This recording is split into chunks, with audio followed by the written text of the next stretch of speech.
guys, this is Martin Perdomo The Elite Strategist, and you're listening to Latinos in Real Estate Investing podcast. And today I have a special guest here. His name is Joe Robert. We're going to be talking about how experienced investors triple their portfolios during a bear market. And that, folks, we are. We certainly are in a bear market. I certainly believe that we're in a recession. Our administration doesn't believe so, or they're in denial. We should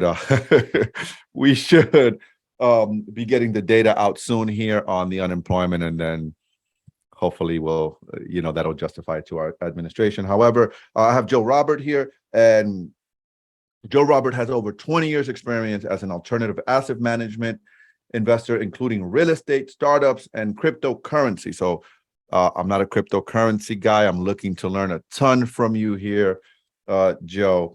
He currently serves as the CEO of Robert Ventures, which offers clients returns to their portfolios. He believes we're in early stages of the digital economy, and the next 10 years will change everything we think we know about investing, finance, and wealth management. Joe, thank you for being here. It's my honor to have you. I look forward to learning from you, and my audience also learning from you. And I'm certain that I didn't do a good enough job at introducing you. So please tell us a little bit about yourself, my friend. Well, thank you everybody for having me on today. I appreciate it. A little bit about myself. As Martin mentioned, I've been investing for a while now. I just turned 40, so 20 years would put it, right, coming out of high school. In my high school years, I started doing contracting work. And, what that led me to was the ability to acquire my first property at the age of 19. And I bought that property. I lived in it. I fixed it up and sold it after the 2-year mark, because after that 2-year mark as a primary residence, you get those certain tax benefits, and that was a tax-free gain. And that's where it all basically started. My real estate investing career started from that, started from that contracting framework, kind of taught me about real estate, to buying that first property, doing the work myself, and then selling that. And that evolved into buying and selling some more property in the 2000s. So, Joe, so you've been 20 years, right? So that means you lived through 20 years. I would put you in 2002. You got in the game. Well, I kind of got in the game around the same time. But I wasn't in the game. I bought my first primary residence, kind of like you. In 2000, I was 20, a little older than you. But tell us about those cycles. What was your experience through both of those cycles? Because the first cycle you went through, and maybe because you were so young, right? We were both so young when we bought our house. We didn't know shit. We didn't know, we didn't know what the hell is, we didn't know much about the stock market. I speak for myself. I didn't know much about the stock market. I really didn't understand much. I didn't understand interest rates. I didn't understand that stuff. But the last one, right? What were you doing during the last correction and then during the last bear market? Because we're going to be talking about bear markets. But what were you doing? And what were your pains then, and what were your lessons? So that's a loaded question. It's a 3-part question. What were you doing? What were your pains, and what were your lessons? So in the 2000s, I was actually investing in real estate in the Outer Banks of North Carolina, shore beach property, right? And beach property can tend to be more volatile than typical year-round housing. It was kind of my mother kind of led that. We've always gone to the beach every year, and therefore we kind of started investing there. And I bought some rentals, fixed them up, resold them, and then we started buying some land, right? At that point in the 2000s, everyone was flipping land, right? To the next person. And on some of them, we did some small lot subdivisions, and some we were just buying to resell. Well, what year was this exactly, Joe? This was pretty much 4 to, it's all between like 3 to 6, 3 to 7, right? Okay. Okay, 3 to 7. Mm-hmm. And what happened then was basically I had a bunch of lots with mortgages from the banks, and then the market turned, right? No cash flow. So the biggest lesson that was learned there was, do not have debt that exceeds existing cash flow that comes in, right? And not to speculate on lots with leverage. I think that's a lesson for everything in real estate, right? Don't speculate your cash. Don't speculate cash flow. Hey, but when you're with in your leverage, 20s, right? you're not That's as, when you're young, you're not as, you haven't learned the you lessons think yet, you know it right? all, my friend. Yes. Yeah, and you think you know it all, right? I got it all figured out. No one's going to tell me this is not going to go bad. You're overly optimistic, and um, you take unnecessary risks. So that was your biggest lesson. So now here we are in 2022. We've been through COVID now, Joe. You also have a podcast. We've been through COVID. I know you mentioned earlier you moved to Puerto Rico for a while. You're back in North Carolina. Tell us about that. How did you wind up in Puerto Rico? Why did you go to Puerto Rico? Because a lot of our listeners don't know how Puerto Rico is a tax haven. Beautiful country, by the way. I was there a few years ago and just traveled the whole island with my family on a family vacation. But tell us about that. How did that evolve, and how did you get there? Awesome. So, after the, I guess we'll call it the real estate crash and recession of the 2000s, right? I obviously had the ability to do that contracting work in between to fill the gap of making money. And then as things started getting a little bit better, I started buying properties again. And it was one property I was fixing up in the Philadelphia region where my lender was like, okay, I'm moving my money somewhere else after this deal. And I was paying him 15% at that time. I was like, well, Hmm. I mean, I thought that was a great rate, right? And he said, I'm moving it over to this company that buys distressed underwater second mortgages, and they're paying me 18%. So I was like, Hmm. wow, what's this about? And I got very intrigued. So I started attending those meetings, and quickly I caught on that you can, as an investor, buy the real estate debt. And a lot of the stuff that was originated from the 2000s was being resold to the marketplace. And that kind of, got me very interested. And so I made a first purchase. I hired someone to help manage that process of working those loans out. And once the business model was validated, I dove in and started buying pools of mortgages that were distressed. And, what happened was about a couple years in, 2014, now we had a problem. That was one, I want to, being from Philly, I want to be in warmer weather. That was one. And I'm in two, Pennsylvania, so I know. Mhm. yeah, so I'm from the Mhm. suburbs of Philadelphia, right? Mhm. Um, and the other aspect was at that point, I think it was Obama who was talking about some of the tax jurisdictions and closing those loopholes. And I never really knew what it was. So I just went to my lawyer. I was like, hey, is this Cayman Island or any of these offshore things legal? And he's like, yes. He's like, I heard something about Puerto Rico, but I'm not familiar with it. But, like most of these jurisdictions, you have to be a resident in order to get the tax benefits. Mhm. So I went home, started Googling that, and I was like, wow. I found myself on a plane a couple months later, went down there, booked an apartment, and my partner and I made a move. And that started, my residence down in Puerto Rico in the fall of 2014. Awesome, awesome. You gave me a lot, so I wanna unpack something. I Yep. want to go back a little bit, um, because I've always been intrigued personally about how you want to invest in notes, right? And you said you started attending meetings, so there's a lot of gaps there. So can you tell me, first of all, educate me? So mortgages were going bad back in 2009, 10, 11. We all know that mortgages were bad. It was a mortgage crisis that we were going through, not necessarily a real estate crisis. It's just mortgages is what's put on real estate.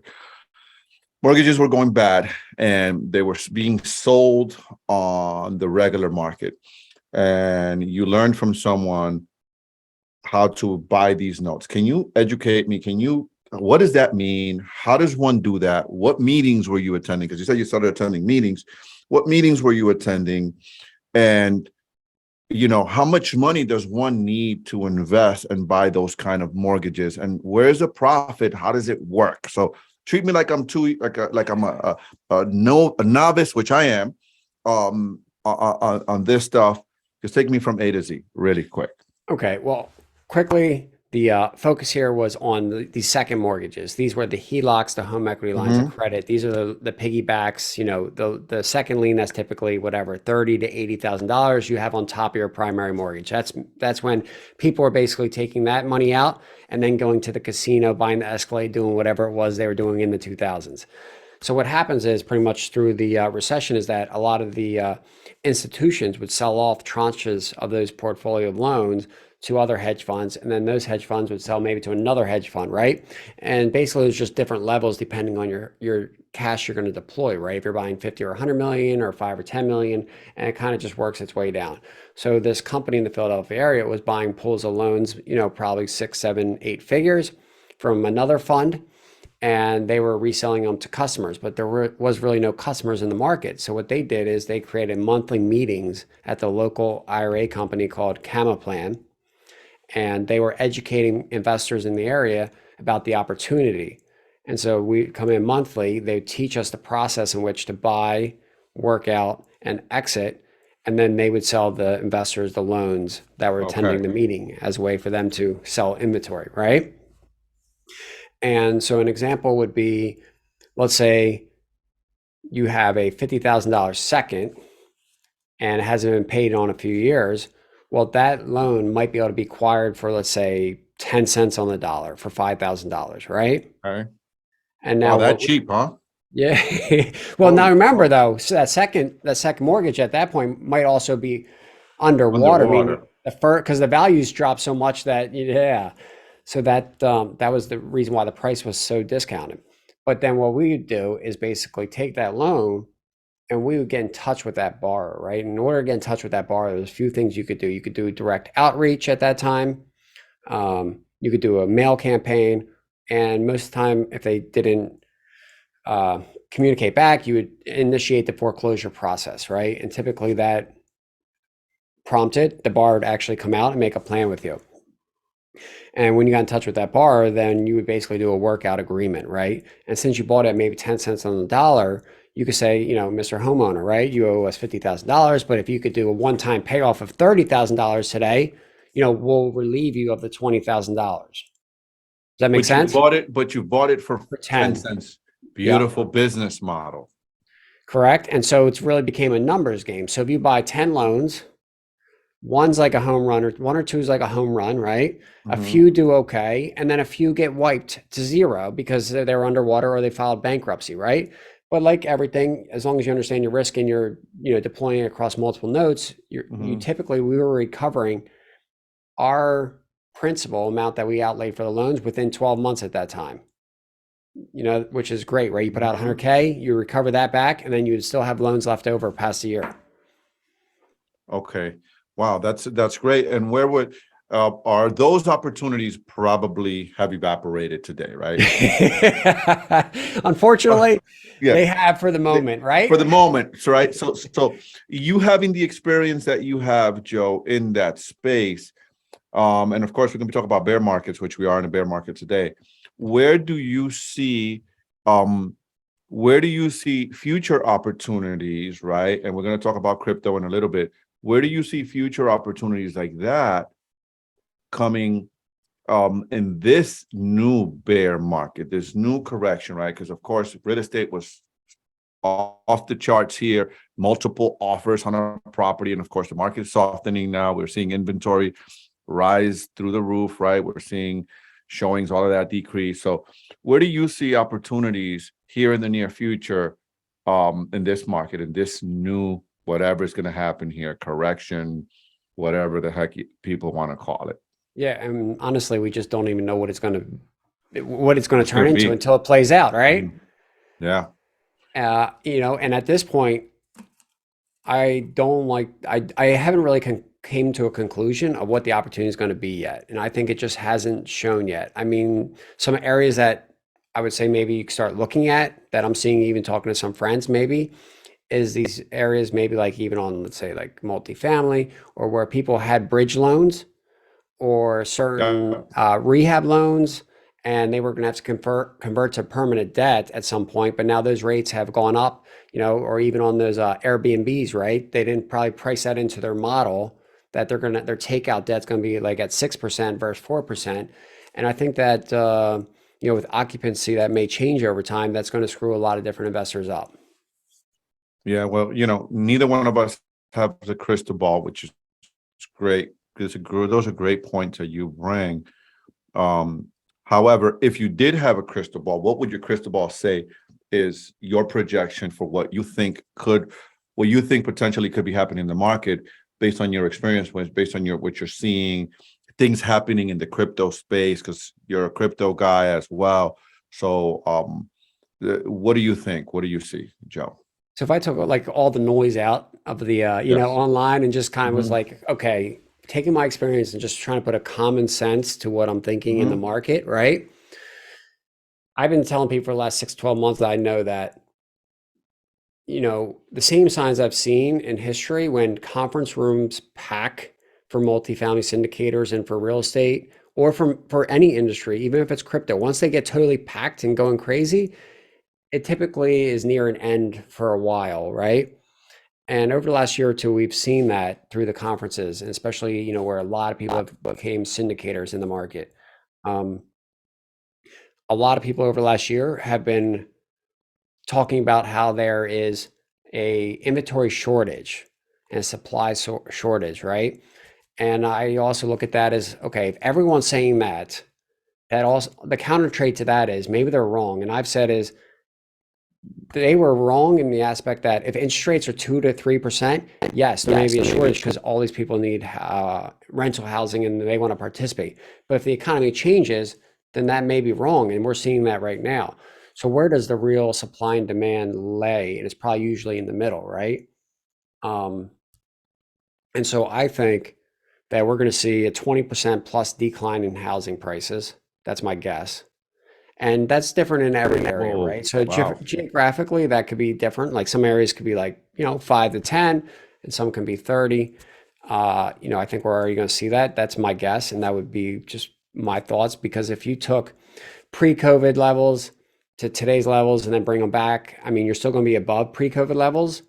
But I think just a historical trend line, I think that's what we're coming back to. And that's also going to be dictated really kind of what the Fed does over the next 6 to 12 months. Obviously, if they back off a lot more quicker, then that may not occur. But if they keep at these levels or maybe move up more, I think that'll happen.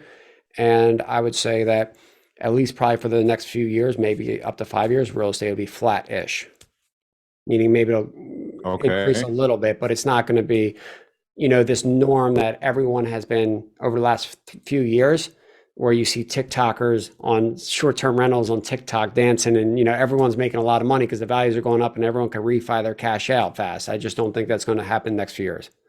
Yeah, it was easy to make money. Now we're gonna see the people that really have skills, the people with grit, the people that are the 20-mile Yeah. march, right? That are just doing it, that were disciplined. You're gonna see the people that were disciplined in the market, that were buying with discipline. I turned down so many deals here over the last few years because I'm always because I live in your brain, right? Hey, what if this happens and I'm in this deal? Can I survive this, right? Am I buying this right? So, we're gonna see a lot of people that didn't think about those things. Like they say, when all what is it they say? All right, all ships rise when the tide is rising, and then Yep. you see people that are naked when the tide goes. That goes out. Everyone's naked. You see it when the tide's down. So, do you see opportunities? And I want to get into this uh, during bear markets tripling thing. But do you see opportunities in the real? What opportunities do you see in the real estate space, if anything? Assuming that the Feds, some are saying, some are saying, you've probably heard this, that the Feds might lower the rates next year again because it's election, right? It's going to be the beginning of a presidential election, and while they try not to politicize it, we both know that is politicized somewhat. So some of that school, I don't know. I'm of the school of I got to protect my butt and I got to protect my investors, and I'm gonna just assume that rates are going to continue to go up. So if we go with that train of thought, that rates are going to continue to go up, where do you see the biggest opportunities in the upcoming next couple of years, in the upcoming bear market, in the bear market we're in the bear market that we're probably going to stay for 12 to 18, 24 months, maybe? Wow, I think if you're talking on the residential side, I still think any areas where there's going to be net inflows of people moving into high-paying jobs, typically, that over 100K is going to attract, is going to keep what areas are going to continue to attract higher wages are going to continue probably a better chance of house price appreciation over the next decade, right? And always those entry points, anything under that $500,000 range is great. And, you know, I think we need more clarity into the market to understand exactly where that opportunity is still going to lay, though. I just don't, I mean, I have like, those are the few things I would say I'm looking at, you know what I mean? Mm-hmm. Over here again at the beach, I'm looking at stuff. There's zero, well, like literally a few houses under 500K new construction for sale, still an opportunity, right? Mm-hmm. That's kind of what I would look at, as that supply and demand aspect of the areas you're looking to invest in and see what is missing from that market. Because every Beautiful. market's a little different. So it's not Got a it. one answer fit all, right? Absolutely, absolutely. Every market absolutely is a little bit different, and we should all become experts in our own market. What we like, I can, I know for my market, because we buy fix and flip, we buy and hold. We buy fix and flip and buy and hold long term.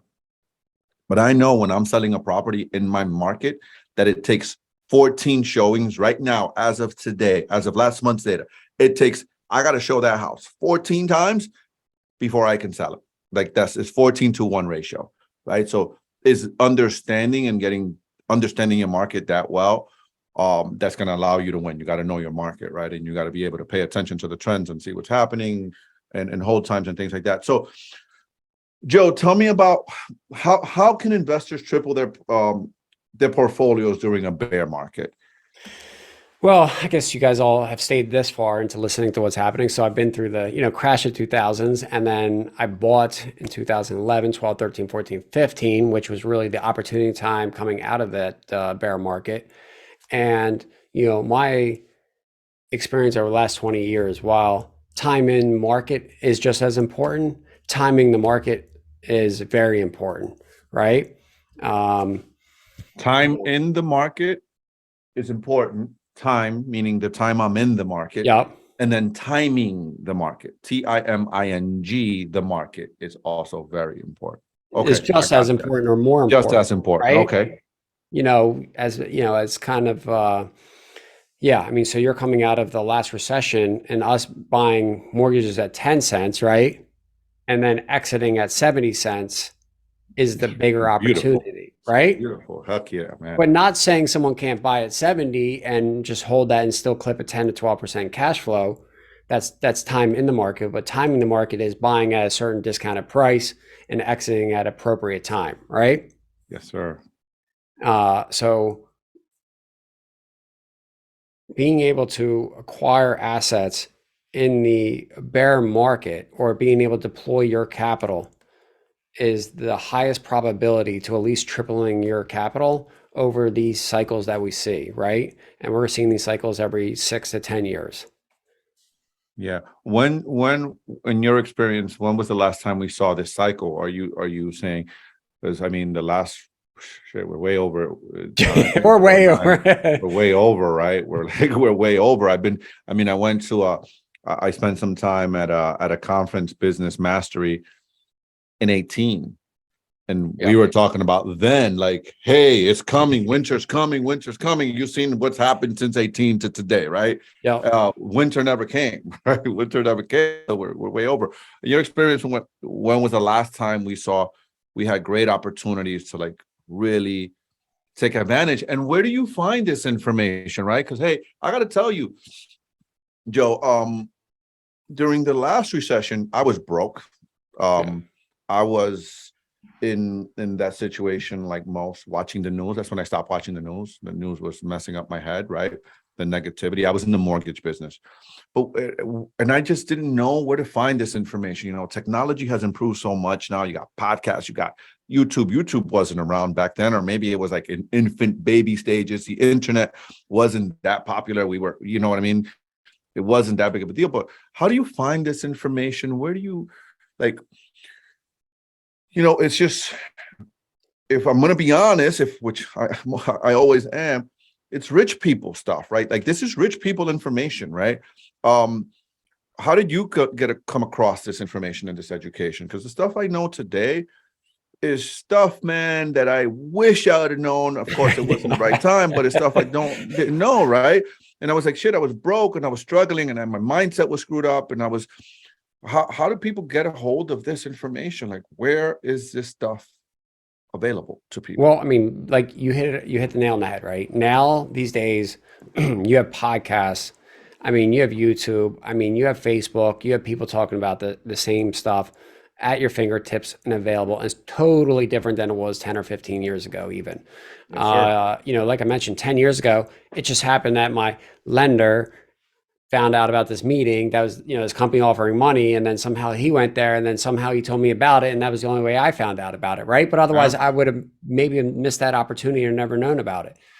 But And an still, interesting fact about that, though, Joe, is that who got you, right? Like, who told you? Your lender, right? Money people, right? Rich people, right? People with money, right? So this is my point, right? Like, yeah, hey, where does a working class person that's making maybe 50 or $100,000 a year, that doesn't have that money muscle, maybe like you and I have, we know how to invest and we know how to put money to work, and we know how to do certain things because the people we're around and things like that. But where does that average person, right, that is all they know is save money, and they're getting killed by saving their money, and they're like, I want to, this is not the way, and they're coming to the conclusion to realize that this is not the way to be wealthy or to retire or to put their money to work. Where do they get that information, man? Because it's tough, right? It's just, where do you find that? it is tough. It's challenging. I mean, you definitely, it always usually starts with a network, right? And like you said, it might be the guy who has the money or something, but I think at least trying to get plugged into these podcasts or online groups in some aspect, even if it's a local meetup. I mean, that's where 15 years ago, right? That's all I did was go to the local meetups. And that's how I met a lot of people. And that face to face builds better relationships over time. And I think Absolutely. that's where most people need to start, even if, you're not quite ready to invest your first dollars, but you want to understand what opportunities are out there. Attend these different meetings, right? Go to ones about different asset classes, whatever it could be, and then you're just going to learn, and maybe something's going to trigger for yourself, like, oh, I really like this. Like, I want to go down this rabbit hole and maybe follow this passion on the side, and kind of invest here and start small. And one lesson I always like to tell people: whenever you're investing in a new category, at least for the first 6 to 12 months, always invest something small of size, meaning money you're willing to lose. That's always when most people make the biggest mistakes, in that first to 6 to 12 months. And just start small, get your feet wet, and kind of just put that investment out there so that you're watching it and keeping an eye on it. And then after 6 or 12 months, you build that confidence, you see the results, add a little bit more, and be patient over time. Don't just throw all your savings into one deal. Yeah, that's really wise counsel. I'm always talking about that here, is where you find those people. And guys, you're watching and listening to this podcast episode. Now you have Joe telling you the same thing. Show up to meetups. That's where we are, right? That's where the overachievers are. That's where the people that are learning and wanting to get better and looking to get more resourceful. And it's in meetups where that's where people are, or workshops or events, right? That's where the information is. So I want to talk to you really quick about crypto, right? Because I know that you're a crypto guy, you're a technology guy. Tell me about that. What are your sentiments? What is it that you're seeing? Like I mentioned to you off air, last year when crypto was piping hot, I mentioned I have an investor, a friend too, that is big crypto guy. He still is a big believer, but Celsius went bankrupt. Yep. And I don't really understand. So just educate me, because I'm gonna just talk to you a little bit of what I know about crypto. I've always been of the school, hey, I like real assets, because real assets, if the world goes to crypto, then hey, pay my rent in crypto, right? Pay me in crypto, then right. That's I have a real asset. So crypto is in the crapper right now. I mean, I saw this morning, sometime this week, Bitcoin, I think, is up 16%. Yeah, I What do mean, you project? look, What do you see? What are your thoughts on crypto? the thing about crypto may be similar to stocks, right? When we talk about liquid markets, these things tend to sell off a lot faster because people have the ability just to dump it versus real estate, right? That's why real estate could tend to take 1 to 4 years to kind of see what happens in the market, because that just doesn't evolve that quickly. What's happening in the crypto market, I believe, is, basically just a correction of the hype cycle we were in, right? I mean, we had the trillions of dollars printed. I mean, the same thing across all assets, right? It was overheated. There was too much capital in the system, and eventually we had a blow off top. And what happens in this period of time, or we'll call it the bear market, typically is that we'll call it the weak hands, or the projects that aren't legitimate, or the people that aren't here to stay, they give up or whatever, and they kind of leave the space, right?